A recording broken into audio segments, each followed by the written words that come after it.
പ്രവാചകൻ അലി റളിയല്ലാഹു അൻഹുവിനെ വളരെയധികം സ്നേഹിച്ചു. അവനിൽ വിശ്വാസം കണ്ടെത്തുകയും ചെയ്തു. ഇക്കാലത്ത് ഒരു സംഘം അറബ് കൊള്ളക്കാർ സയ്യിദ് എന്ന ബാലനെ അവന്റെ മാതാവിന്റെ കൈകളിൽ നിന്ന് പിടിച്ചെടുത്തു. പിന്നീട് കൊള്ളക്കാർ ആ ബാലനെ ഉക്കാസ് എന്ന കമ്പോളത്തിൽ അടിമയായി വിറ്റു. അവനെ വാങ്ങിച്ചത് ഖദീജ ബീവി റളിയല്ലാഹു അൻഹയുടെ ബന്ധുവായിരുന്നു. അദ്ദേഹം അവനെ ഖദീജ ബീവി റളിയല്ലാഹു അൻഹയ്ക്ക് സമ്മാനമായി കൊടുത്തു. ഖദീജ ബീവി റളിയല്ലാഹു അൻഹ അവനെ ഒരു സമ്മാനമായി പ്രവാചകനെ ഏൽപ്പിച്ചു. പ്രവാചകന് സയ്യിദുമായി വളരെ അടുപ്പമുണ്ടായിരുന്നു. അദ്ദേഹം അവനെ പ്രിയപ്പെട്ട എന്നർത്ഥം വരുന്ന അൽ ഹബീബ് എന്ന് പരാമർശിച്ചിരുന്നു. സയ്യിദിനെ മുഹമ്മദ് നബി സ്വല്ലല്ലാഹു അലൈഹി വസല്ലമ തന്റെ ഉപദേഷ്ടാവായി പരിഗണിക്കുകയും അദ്ദേഹത്തിന്റെ പാത പിന്തുടരുകയും ചെയ്തു. അവന് ഒരു ആത്മീയ മനസ്സും പ്രവാചകന്റെ നല്ല ധാർമ്മികതയും ഉണ്ടായിരുന്നു. ഇതിനിടയിൽ സയ്യിദിന്റെ മാതാപിതാക്കൾ തങ്ങളുടെ മകനെ നഷ്ടപ്പെട്ടതിൽ ഇപ്പോഴും ദുഃഖിക്കുന്നുണ്ടായിരുന്നു. അവർ ഓരോ ദിവസവും തങ്ങളുടെ മകനെ തിരിച്ചു കിട്ടാൻ വേണ്ടി പ്രാർത്ഥിച്ചുകൊണ്ടിരുന്നു. ഒരു ദിവസം ഹജ്ജ് നിർവഹിക്കാൻ സയ്യിദിന്റെ മാതാപിതാക്കൾ മക്ക സന്ദർശിച്ചു. അവർ അവിടെ വച്ച് സയ്യിദിനെ കണ്ടു. വലിയ ആശ്വാസത്തോടെ അവർ അവന്റെ അടുത്തേക്ക് ഓടിച്ചെന്നു. ഈ മഹത്തായ വാർത്തയറിഞ്ഞപ്പോൾ ഒരു സഞ്ചി നിറയെ സ്വർണവുമായി വന്ന് പിതാവ് മുഹമ്മദ് നബി സ്വല്ലല്ലാഹു അലൈഹി വസല്ലമയെ സമീപിച്ചു. തന്റെ മകനെ അവന്റെ ഉടമയിൽ നിന്ന് തിരികെ വാങ്ങാൻ കഴിയുമെന്ന് ആ പിതാവ് കരുതി. സയ്യിദിന്റെ പിതാവ് പ്രവാചകനെ കണ്ടു. കുട്ടിയെ വിട്ടയക്കാൻ ആവശ്യപ്പെട്ടു. അപ്പോൾ പ്രവാചകൻ സ്വല്ലല്ലാഹു അലൈഹി വസല്ലമ ചോദിച്ചു, നിങ്ങൾ ആരാണ്? ആരെ വിട്ടയക്കണമെന്നാണ് നിങ്ങൾ ആവശ്യപ്പെടുന്നത്? നിങ്ങളുടെ അടിമ സയ്യിദിനെ. പിതാവ് മറുപടി പറഞ്ഞു, നിങ്ങളുടെ മകനെ തിരിച്ചു കിട്ടാൻ ഞാൻ ഒരു വഴി കാണിച്ചു തരാം. സ്വർണം കൊടുക്കാതെ. ആ പിതാവ് അത്ഭുതപ്പെട്ടു. അദ്ദേഹം ചോദിച്ചു, നിങ്ങൾ എന്താണ് സംസാരിക്കുന്നത്? ഞാൻ അവനെ നിങ്ങളുടെ മുൻപിൽ വിളിക്കാം. അവൻ നിങ്ങളുടെ കൂടെ പോരാൻ ആഗ്രഹിക്കുന്നുവെങ്കിൽ അവനെ ഞാൻ മോചിപ്പിക്കാം. നിങ്ങൾക്ക് അവനെ സന്തോഷത്തോടെ കൊണ്ടുപോകാം. അതിന് നിന്നിൽ നിന്ന് ഞാൻ പണം എടുക്കും. പ്രവാചകൻ തുടർന്നു, പക്ഷേ അവൻ എന്നോടൊപ്പം നിൽക്കാൻ ആഗ്രഹിച്ചാൽ നിങ്ങളോട് കൂടെ പോരുവാൻ ഞാൻ അവനെ നിർബന്ധിക്കുകയില്ല. സയ്യിദിന്റെ പിതാവ് സമ്മതിച്ചു. അവർ അവനെ വിളിച്ചു. പ്രവാചകൻ കാര്യങ്ങൾ അവനോട് വിശദീകരിച്ചു. എന്നിട്ട് തീരുമാനമെടുക്കാൻ അവനോട് ആവശ്യപ്പെട്ടു. ഞാൻ അങ്ങയോടൊപ്പം നിൽക്കും, അവൻ പെട്ടെന്ന് പറഞ്ഞു.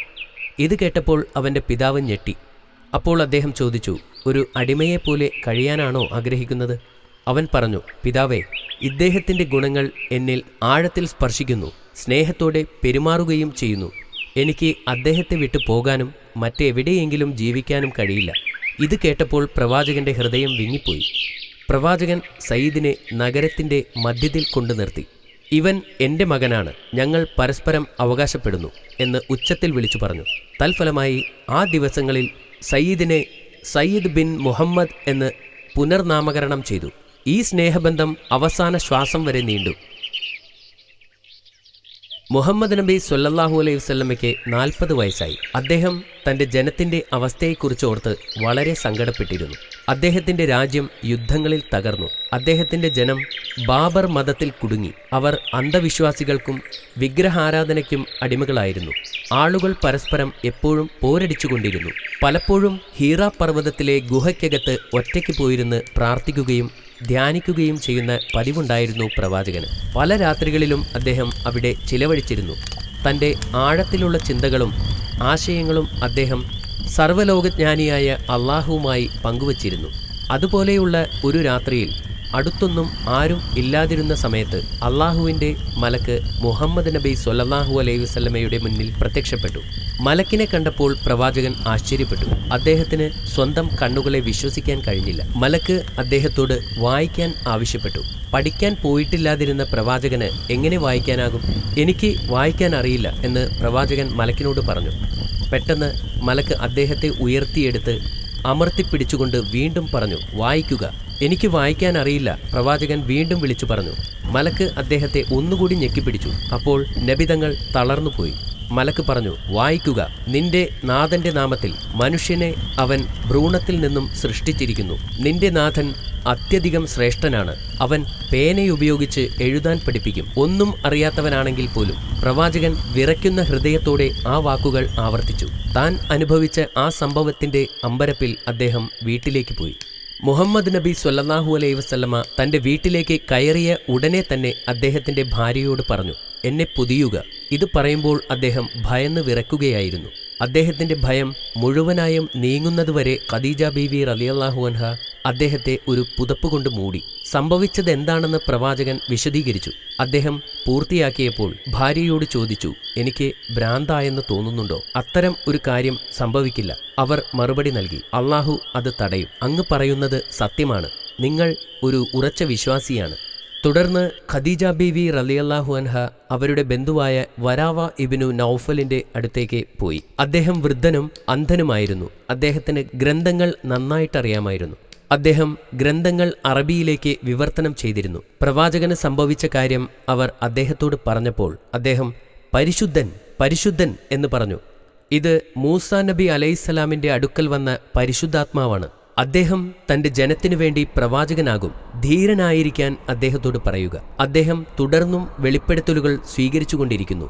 അത് അദ്ദേഹം ഓർത്തുവയ്ക്കുകയും അനുയായികൾക്ക് അത് ആട്ടിൻ തോലിൽ എഴുതി സൂക്ഷിക്കുകയും ചെയ്തു. അള്ളാഹുവിൽ നിന്നുള്ള സന്ദേശം ജനങ്ങൾക്കും കേൾപ്പിക്കണമെന്ന് അദ്ദേഹത്തിന് അറിയാമായിരുന്നു. അങ്ങനെ അള്ളാഹു പറഞ്ഞ കാര്യങ്ങൾ അദ്ദേഹം ജനത്തോട് പ്രസംഗിച്ചു തുടങ്ങി. പ്രവാചകന്റെ ആദ്യത്തെ കുറച്ചു വർഷങ്ങളിൽ പ്രവാചകൻ തന്റെ കുടുംബത്തോടും അടുത്ത സുഹൃത്തുക്കളോടുമായിരുന്നു പ്രസംഗിച്ചിരുന്നത്. അദ്ദേഹത്തിന്റെ ഭാര്യ ഖദീജ ബീവി റളിയല്ലാഹു അൻഹ ആയിരുന്നു ആദ്യമായി ഇസ്ലാമിലേക്ക് മാറിയ വനിത.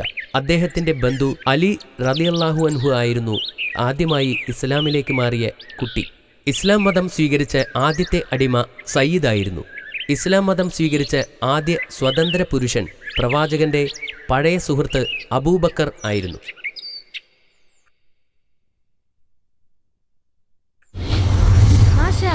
ഒരു അത്ഭുതകരമായ കഥയായിരുന്നു അത്. ഈ കഥ ഇഷ്ടപ്പെട്ടോ അമീർ?